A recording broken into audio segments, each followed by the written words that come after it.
Hello बच्चों, आइए प्रश्न को देखते हैं। निम्नलिखित के प्रसार में मध्य पद ज्ञात कीजिए और द्विपद दे रखा है x बटा a माइनस में a बटा x इस पूरे की घात 10। प्रश्न को हल करने से पहले इसकी मुख्य अवधारणा के बारे में चर्चा कर लेते हैं। मुख्य अवधारणा।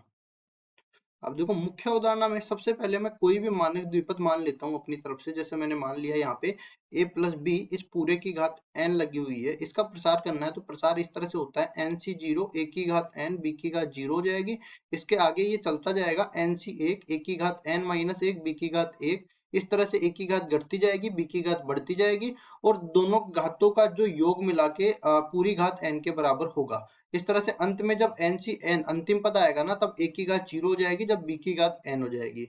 ठीक है। अब ये भी हम लोग बता देते हैं, ये NCR क्या है। ये NCR द्विपद सॉरी द्विपद गुणांक इसको बोलते हैं वैसे तो। और वैसे ये अपने पास संचय गुणांक होता है, जिसका मतलब होता है n वस्तुओं में से r वस्तुओं के चयन के तरीके। इसको अगर मैं खोलूं तो ये अपने पास इस तरह से बनता है, फैक्टोरियल n बटा में फैक्टोरियल r गुणा में फैक्टोरियल n माइनस r। अब सवाल ये उठता है कि ये फैक्टोरियल क्या है। अब देखो, फैक्टोरियल n को हम लोग लिख सकते हैं n माइनस 1 गुणा में n माइनस 2, मतलब कि n और n से छोटी सारी की सारी प्राकृत संख्याओं का गुणनफल फैक्टोरियल n या क्रम गुणित n से निरूपित किया जाता है। अब इसी तरह अगर मैं इसका व्यापक पद निकालना चाहूँ टी आर प्लस वन श्रेणी को देखकर, ये प्रसार को देखते हुए, तो एक इसके बराबर हो जाएगा टी आर प्लस वन। ये एन सी आर गुणा में एक की घात एन माइनस आर गुणा में बी की घात आर के बराबर ये हो जाएगा।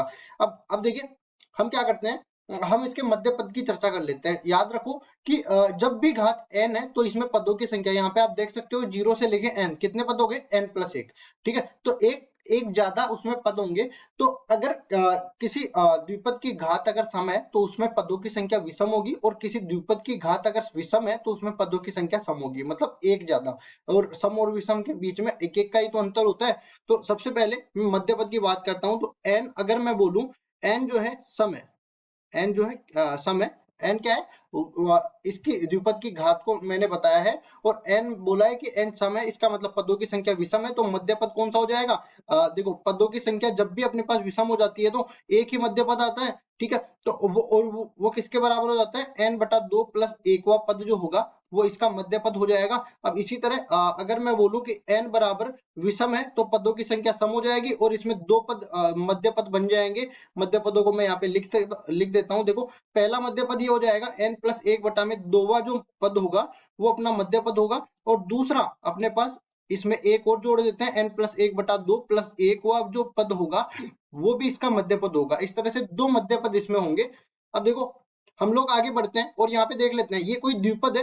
द्विपद को लिख लेते हैं पहले तो। x बटा में a माइनस में a बटा में x इस पूरे की घात कितनी है, इस पूरे की घात 10 है। ये द्विपद दे रखा है। अब तुलना करने पर देखो, एक तो एक की जगह तो क्या आ रहा है, x बटा में a आ रहा है, और b की जगह क्या है, b की जगह माइनस a बटा में x आ रहा है। और साथ ही साथ n का मान कितना दे रखा है, n का मान 10 दे रखा है। आप देख सकते हो कि ये 10 जो है ये सम संख्या है।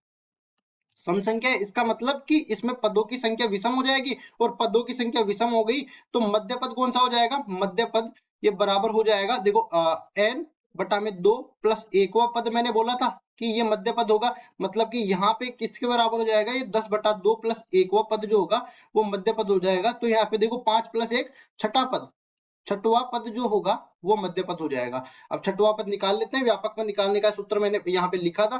तो यहाँ पे टी 5 प्लस 1 जिसको मैं कह सकता हूँ T6 को मैं 5 प्लस 1 लिख सकता हूँ ना, क्योंकि टी आर प्लस 1 का सूत्र मैंने लिखा था यहाँ पे। तो ये बराबर हो जाएगा, एन का मान कितना है 10, 10 सी आर की जगह कितना आ जाएगा 5, और यहाँ पे ए की जगह कितना है x बटा ए, इस पूरे की घात हो जाएगी n माइनस आर, मतलब कि 10 माइनस 5।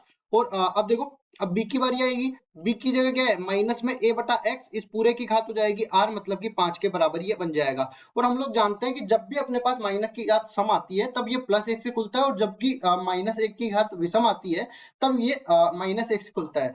तो यहाँ पे हम देख सकते हैं कि T6 किसके बराबर आ जाएगा, 10 सी 5 तो यहाँ पे है ही, और x बटा a इस पूरे की घात हो जाएगी 5 के बराबर, और यहाँ पे a बटा x की घात भी हो जाएगी 5, और माइनस की 1 की घात विषम है तो ये पूरा माइनस का पद बन जाएगा। अब यहाँ पे आप देख सकते हो कि ये दोनों पद तो आपस में कट जाएंगे, ये दोनों पद आपस में कट जाएंगे, और इसको अगर मैं आगे लिखना चाहूँ मध्य पद को, t6 किसके बराबर हो जाएगा, माइनस में 10c5 के बराबर हो जाएगा। इसका प्रसार कर देते हैं तो ये किसके बराबर हो जाएगा, माइनस, और यहाँ पे फैक्टोरियल 10 बटा में फैक्टोरियल 5, और फैक्टोरियल 10 माइनस 5 फैक्टोरियल 5 के बराबर हो जाएगा। इसको और खोलते हैं, t6 बराबर में माइनस में 10 गुणा में 9 गुणा 8 गुणा 7 गुणा 6, और ये बन जाएगा फैक्टोरियल का 5, और नीचे देखो फैक्टोरियल 5 को खोलेंगे, 5 गुणा 4 गुणा 3 गुणा 2 गुणा 1, और 1 फैक्टोरियल 5 ऐसे के ऐसे रहेगा जो कि इससे कट जाएगा। तो एक को तो काट देते हैं सीधा का सीधा, और यहाँ जो बचा हुआ है अब इसमें देखो 4 दूनी 8 ये कट जाएगा, उसमें देखो 3 तिया 9 ये 3 बार कट जाएगा, और कुछ कट रहा है क्या, हाँ बिल्कुल कट रहा है, यहाँ पे 5 दूनी 10 ये कट जाएगा।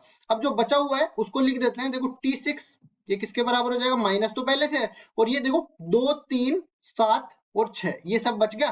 तो यहाँ पे लिखते हैं आगे, देखो द्वितीय 6 36, और 36 को 7 से गुणा करेंगे ना तो ये बन जाएगा 252 के बराबर। मतलब मध्य पद का मान कितना आएगा, माइनस 252 के बराबर। इसमें देखो कोई भी अचर राशि नहीं है, कोई भी सॉरी चर राशि नहीं है, केवल अचर पद है इसमें। तो हम कह सकते हैं कि मध्य पद ज्ञात कीजिए, किसके बराबर हो गया, माइनस 252 के बराबर। ये अपना उत्तर हो जाएगा। आशा करता हूँ ये सवाल आपको समझ में आया होगा।